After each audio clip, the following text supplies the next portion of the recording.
आपको कराना है।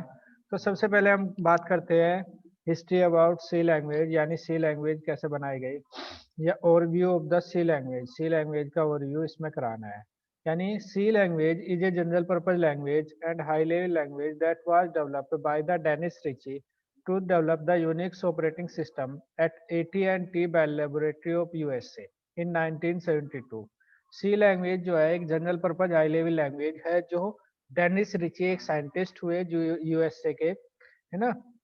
यूएसए में एक लैब है Bell laboratory, AT&T Bell laboratory USA की, जिसमें 1972 में एक्चुअली यूनिक्स ऑपरेटिंग सिस्टम जो मार्केट में अवेलेबल है उसको डेवलप करने के लिए एक्चुअली सी को डेवलप किया गया था। तो पहले सी को डेवलप किया गया और उसके बाद 1973 में यूनिक्स ऑपरेटिंग सिस्टम सी में इम्प्लीमेंट किया गया। यानी सी की जो कोडिंग या सी की प्रोग्रामिंग में हम यूनिक्स ऑपरेटिंग सिस्टम डेवलप करते हैं। द यूनिक्स ऑपरेटिंग सिस्टम यानी C compiler and essentially all Unix applications programs have been written in the C language। यानी Unix operating system itself C language, compiler जो compiler हम C में run करते हैं, and जो भी यूनिक्स एप्लीकेशंस है, यूनिक्स प्रोग्राम्स है, वो सभी सी में डेवलप किए गए हैं या सी में ही उनको राइट किया गया है। The C language has now become a widely used professional language for various regions। C language जो है मोस्टली यूज की जाती है वेरियस एप्लीकेशंस वेरियस रीजन्स के अकॉर्डिंग। ये एप्लीकेशन प्रोग्रामिंग लैंग्वेज या सी लैंग्वेज डेवलप यूज की जाती है। एक्चुअली जो भी हमारे सिस्टम सॉफ्टवेयर होते हैं वो मोस्टली सी लैंग्वेज में इम्प्लीमेंट किए गए हैं, क्योंकि जो सी लैंग्वेज है हमें low level programming as well as high level programming available कराती है। यानी सी लैंग्वेज जो है उसके अंदर लो लेवल के कंसेप्ट, यहाँ तक कि असेंबली लैंग्वेज के भी कंसेप्ट अवेलेबल होते हैं, और जो हाई लेवल लैंग्वेज की कैरेक्टरिस्टिक होती है गुड प्रोग्रामिंग स्किल्स, वो भी इसके अंदर होता है। तो सी लैंग्वेज को हम इस तरीके से समझते हैं कि C language is a general purpose high level language that was developed by the Dennis Ritchie developed to develop the Unix operating system in AT&T Bell Laboratory of USA in 1972। 1972 में AT&T Bell Laboratory of USA में इसको develop किया गया था, और scientist Dennis Ritchie ने इसको develop किया था। ये साइंटिस्ट का नाम है Dennis Ritchie. Actually detail about the C के बारे में कुछ और डिटेल्स पढ़ते हैं हम। क्या है, C was invented to write the operating system called the Unix. C को जब इम्प्लीमेंट किया गया या इन्वेंट किया गया तो एक्चुअली इसको यूनिक्स ऑपरेटिंग सिस्टम डेवलप करने के लिए इम्प्लीमेंट किया गया। मार्केट में डिमांड थी कि यूनिक्स एक ऑपरेटिंग सिस्टम बनाया जाए, और उसको बनाने के लिए एक नई लैंग्वेज की डिमांड हुई, जिस लैंग्वेज का नाम दिया गया सी लैंग्वेज। यानी सी लैंग्वेज बनाई गई और उसके बाद उसमें यूनिक्स ऑपरेटिंग सिस्टम इम्प्लीमेंट किया गया। C is a successor of the B language which was introduced around the 1970। Actually see language बनाने से पहले एक लैंग्वेज और मार्केट में आई थी जिसका नाम दिया गया था बी लैंग्वेज, और बी लैंग्वेज से भी पहले एक और लैंग्वेज आई थी। तो इस तरीके से कुछ मॉडिफिकेशंस होते हुए वन बाय वन ये बी लैंग्वेज के बाद जो है सी लैंग्वेज डेवलप की गई थी, और बी लैंग्वेज नियर अबाउट 1970 में इम्प्लीमेंट की गई थी। The language was formalized in 1988 by the American National Standard Institute। यानी जो सी लैंग्वेज है वो इतनी अधिक पॉपुलर हुई कि अमेरिका की जो सोसाइटी है an ANSI, American National Standard Institute, उसने इसको सर्टिफाइड किया, फॉर्मलाइज किया, और 1988 में इसको सर्टिफिकेशन प्रोवाइड किया कि जो सी लैंग्वेज है एक बेटर लैंग्वेज है, पॉपुलर लैंग्वेज है, और मोस्ट वाइडली यूज्ड लैंग्वेज है।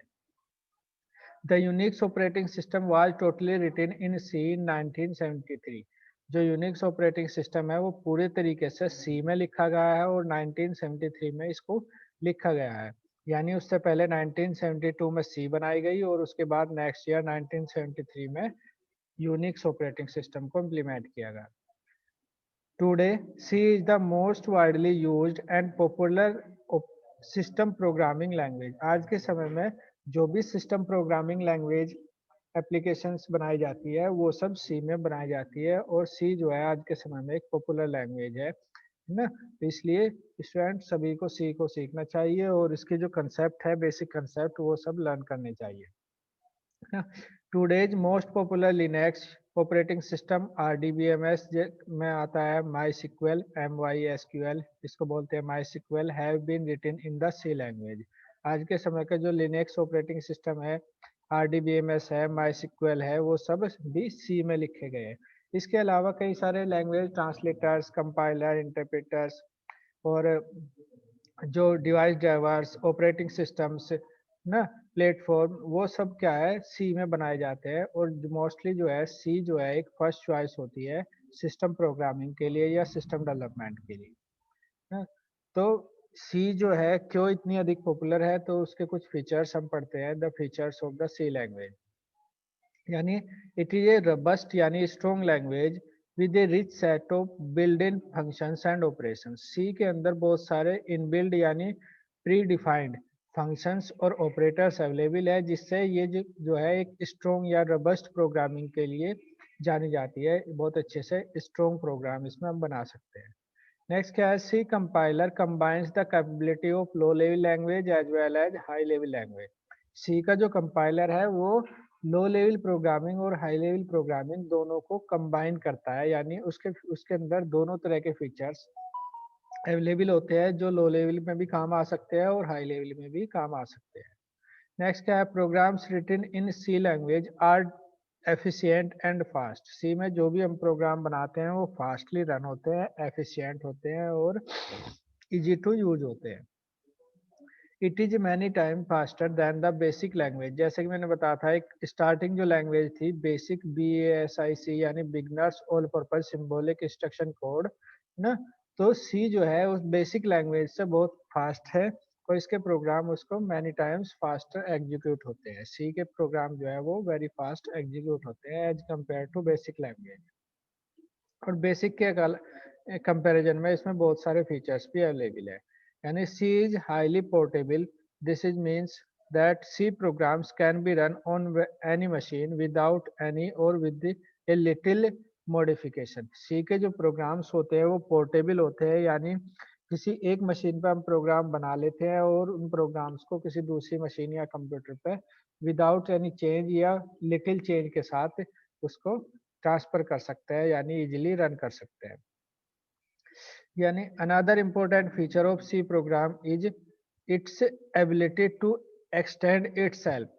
सी की जो एबिलिटी है वो क्या है कि वो अपने आप को एक्सटेंड कर सकती है। जैसे कि मैं बता रहा हूँ कि जो सी का कंपाइलर है वो अपने आप में सी में ही इम्प्लीमेंट किया गया है। यानी सी का जो सॉफ्टवेयर है वो सॉफ्टवेयर भी क्या है, किस में बना हुआ है, वो सॉफ्टवेयर एक्चुअली सी में ही इम्प्लीमेंट किया गया है। इसलिए सी में यदि हम कोई नए फीचर ऐड करना चाहे यानी सी के फीचर प्रोग्राम को इम्प्लीमेंट करना चाहे, तो इसके अंदर ये कैपेबिलिटी है कि सी जो है अपने आप को भी एक्सटेंड कर सकती है। सी के अंदर हम कुछ नई लाइब्रेरी फंक्शंस ऐड कर सकते हैं, लाइब्रेरी फाइल्स ऐड कर सकते हैं, कुछ डेटा टाइप भी क्रिएट कर सकते हैं, कुछ नए डेटा टाइप ऐड कर सकते हैं। तो एक्सटेंशन की फैसिलिटी सी जो है अपने आप को अवेलेबल कराता है। A C program is basically a collection of functions that are supported by the C library। यानी C program जो है एक्चुअली क्या होता है, collection of one or more functions होता है। और जो C के प्रोग्राम है वो टोटली collection of functions होता है। फंक्शन का टॉपिक आप लास्ट में पढ़ेंगे, है ना। That supported by the C library. C library में जितने भी फंक्शंस है उन फंक्शंस का जो कलेक्शन होता है वो हम सी प्रोग्राम में बनाते हैं। We can also create our own function and add it to the C library। हम अपना फंक्शन भी बना सकते हैं जिसको हम यूजर डिफाइंड फंक्शन बना बोलते हैं, और उन यूजर डिफाइंड फंक्शन को हम C की लाइब्रेरी में ऐड कर सकते हैं। तो ये कुछ फीचर्स है। C language is the most widely use language in operating system and embedded system developed today. यानी सी लैंग्वेज जो है एक मोस्ट वाइडली लैंग्वेज है जो ऑपरेटिंग सिस्टम बनाने के और एम्बेडेड सिस्टम्स बनाने के काम आती है आज के समय में। ऑपरेटिंग सिस्टम जैसा कि आप समझते हैं, जैसे आपका विंडोज है, लिनक्स है, यूनिक्स है ना, एंड्रॉयड है, तो these are the operating system. ये सब क्या है, ऑपरेटिंग सिस्टम है। और एम्बेडेड सिस्टम क्या होते हैं, embedded systems are the system that store the small programs in their ROM. Embedded system ऐसे सिस्टम होते हैं जिनके स्मॉल प्रोग्राम्स जो उस सिस्टम को कंट्रोल करते हैं, वो उसकी रोम में स्टोर होते हैं। जैसा आपके होम में वॉशिंग मशीन होती है, वॉशिंग मशीन है, इलेक्ट्रॉनिक टीवी है, डिजिटल टीवी ना, तो जो टीवी के प्रोग्राम्स है वो ऑलरेडी टीवी में फीड है। टीवी के अंदर एक मेमोरी होती है रोम, रीड ओनली मेमोरी, उसमें वो फीड कर दिए जाते हैं। ऐसे ही ऑटोमेटिक वॉशिंग मशीन के जो प्रोग्राम्स है उसके अंदर एक चिप लगाई जाती है जिसको रोम कहते हैं, वो प्रोग्राम्स उसमें स्टोर कर दिए जाते हैं। तो इस तरह के जो प्रोग्राम्स होते हैं वो क्या कहलाते हैं, एम्बेडेड सिस्टम या एम्बेडेड प्रोग्राम्स कहलाते हैं। तो एम्बेडेड सिस्टम बनाने के लिए या ऑपरेटिंग सिस्टम डेवलप करने के लिए हम सी का यूज करते हैं। तो student, these are the features of the C language. ये सी लैंग्वेज के फीचर्स है जो सी को एक पॉपुलर लैंग्वेज और एक स्ट्रॉन्ग या रबस्ट लैंग्वेज बनाता है ना। तो नेक्स्ट स्टेप आता है, एक छोटा सा प्रोग्राम हम बना के सीखते हैं आज ना, और देखते हैं सी के प्रोग्राम में हमें क्या क्या चीजें सीखनी होती है और क्या क्या चीजें बनानी होती है। कि जैसे कि आपको बताया था कि कोई भी लैंग्वेज हम सीखते हैं, जैसे हिंदी या इंग्लिश या कोई भी अदर लैंग्वेज, तो सबसे पहले हम उसके कंसेप्ट सीखते हैं, उसके वर्ड सीखते हैं, स्पेलिंग सीखते हैं, ग्रामर सीखते हैं कि कैसे कैसे क्या क्या सेंटेंस बनाना है, किस तरीके से टेंस, वर्ब, एक्टिव, पैसिव, वो सब उसमें यूज करनी है। तो सिमिलर सी के जो प्रोग्राम्स है उसको भी बनाने के लिए कुछ स्टेप हमें पढ़ने होते हैं, कुछ डिटेल्स में कुछ टॉपिक पढ़ने हैं, उन टॉपिक को हम वन बाय वन यहाँ बता रहे हैं। A C program consist of the following part. किसी भी सी प्रोग्राम में ये कुछ पार्ट्स होते हैं, जैसे सबसे पहला आता है प्री प्रोसेसर। प्री प्रोसेसर क्या होता है ये इसी वीडियो में नेक्स्ट बताएंगे ना। फिर आता है हेडर फाइल्स। सबसे पहले हमें प्री प्रोसेसर दिखाना होता है, फिर हेडर फाइल्स शो करनी होती है, फिर फंक्शन, फिर आता है फंक्शन, फिर आता है हमारा वेरिएबल्स ना, फिर आते हैं स्टेटमेंट एंड एक्सप्रेशंस, और फिर आते हैं कमेंट्स। तो ये कुछ सी प्रोग्राम के कंपोनेंट या पार्ट्स है जो हमें वन बाय वन पढ़ने हैं। ये सब डिटेल्स में इस प्रोग्राम के अकॉर्डिंग बता रहा हूँ कि जैसे हमने सब किसी एक छोटे से प्रोग्राम की एक सिर्फ फर्स्ट लाइन लिखी है, हैज, इसको हम बोलेंगे हैज, ये इंक्लूड कहलाएगा। और इसके अंदर जो एंगुलर ब्रैकेट है उसके अंदर लिखा है stdio.h। तो जो हैज इंक्लूड है actually it is the pre processor. ये जो है हैज इंक्लूड क्या है, ये प्री प्रोसेसर है जो एक्चुअली सी कंपाइलर को ये बता रहा है कि हम जो प्रोग्राम रन करेंगे या एग्जीक्यूट कराएंगे उसके अंदर हमें stdio.h फाइल को इंक्लूड किया है। यानी जो प्री प्रोसेसर है, प्री प्रोसेसर यानी हैज इंक्लूड, ये क्या काम करता है, stdio.h जो है ये क्या है, हेडर फाइल है। सेकंड स्टेप क्या है, हेडर फाइल। इस हेडर फाइल को हमारे प्रोग्राम में ऐड करता है, जैसे कि लिंकिंग का प्रोसेस बता था ना। तो ऐड करने यानी एग्जीक्यूशन से पहले ये जो हेडर फाइल stdio.h है ये हमारे प्रोग्राम में ऐड हो जाएगी, यानी इंक्लूड हो जाती है। तो हेडर फाइल और प्री प्रोसेसर इस लाइन के अंदर आते हैं दोनों चीज। नेक्स्ट आता है फंक्शन। Integer main. मेन क्या है, एक फंक्शन है जो हमारे प्रोग्राम को एग्जीक्यूट करता है ना। जब भी हमारा प्रोग्राम एग्जीक्यूट होगा यानी स्टार्ट होगा एग्जीक्यूशन के लिए, तो वो मेन फंक्शन से होता है। फंक्शन क्या होते हैं, कितने टाइप के होते हैं और किस तरीके से बनाए जाते हैं, ये हम बाद में पढ़ेंगे। उसके बाद ये जो मेन फंक्शन है इसकी बॉडी आती है, ये कर्ली ब्रेसिस से स्टार्ट होता है ना।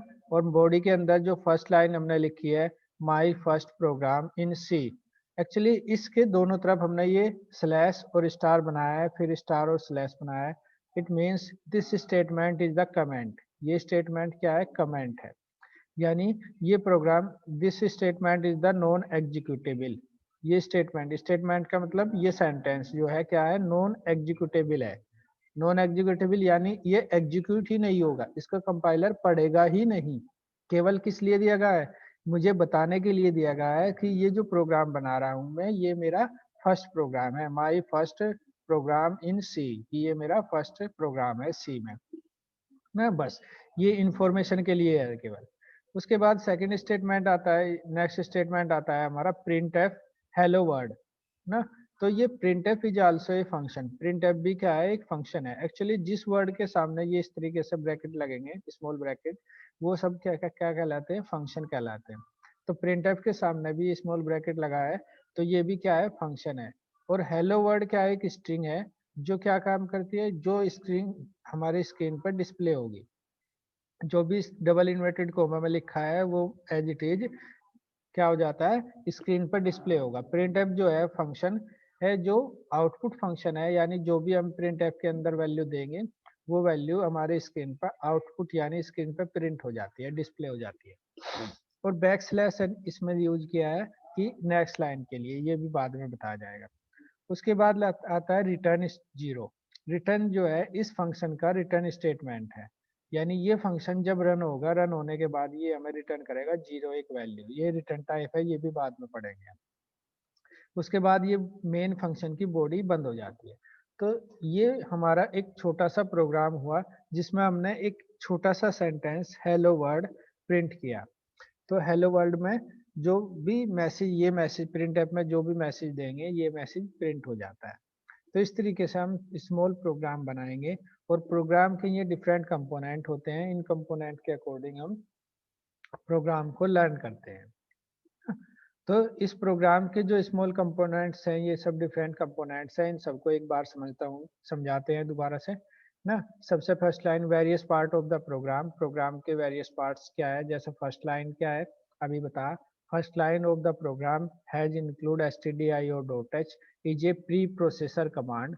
हैज इंक्लूड stdio.h क्या है, एक प्री प्रोसेसर कमांड है which tells C compiler to include stdio.h file before its compilation।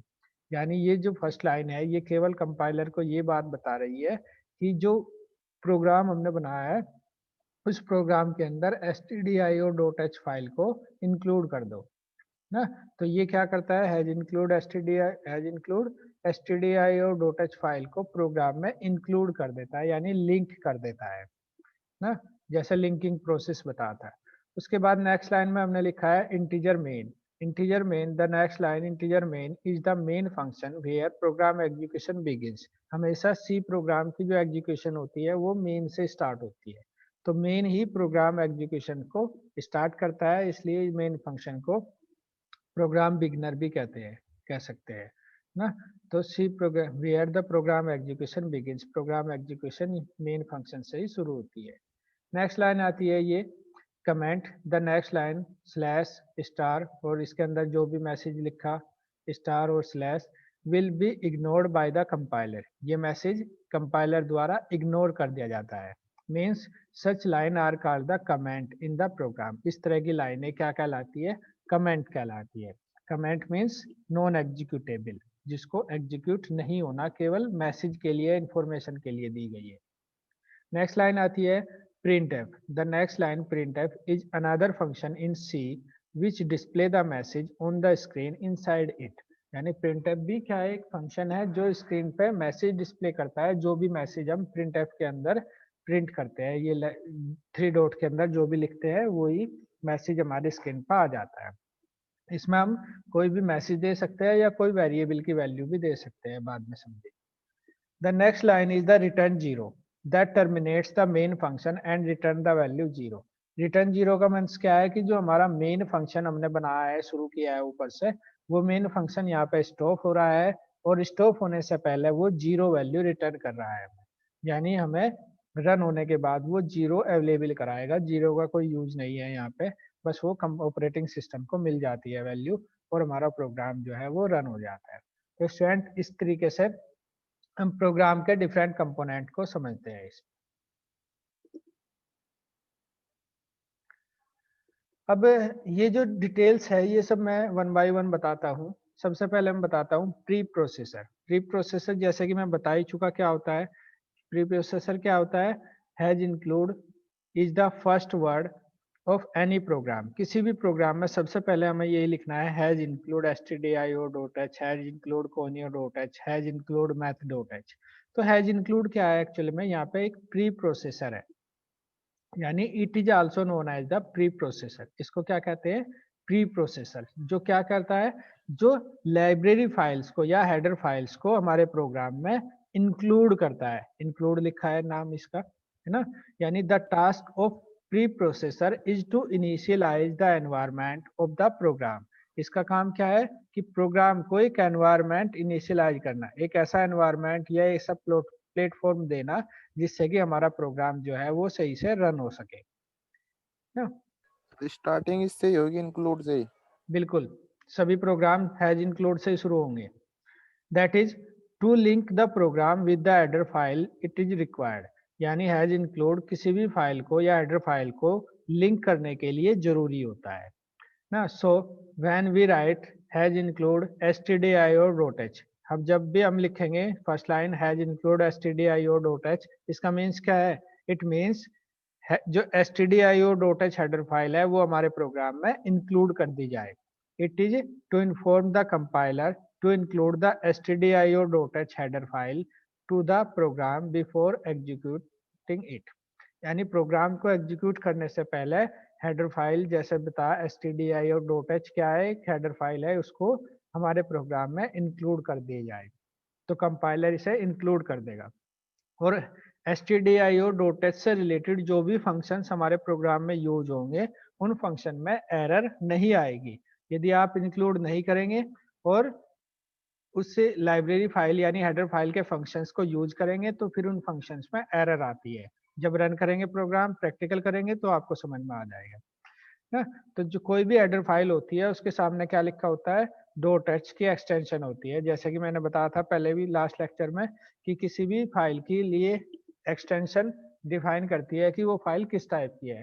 तो .h जो है डिफाइन करता है कि जो फाइल है वो क्या है, हेडर फाइल है ना। तो ये प्री प्रोसेसर है। इस तरीके से हमने प्री प्रोसेसर को समझा। एक शॉर्ट नोट में इसका क्वेश्चन आता है एग्जाम में, प्री प्रोसेसर का 3 मार्क्स का क्वेश्चन।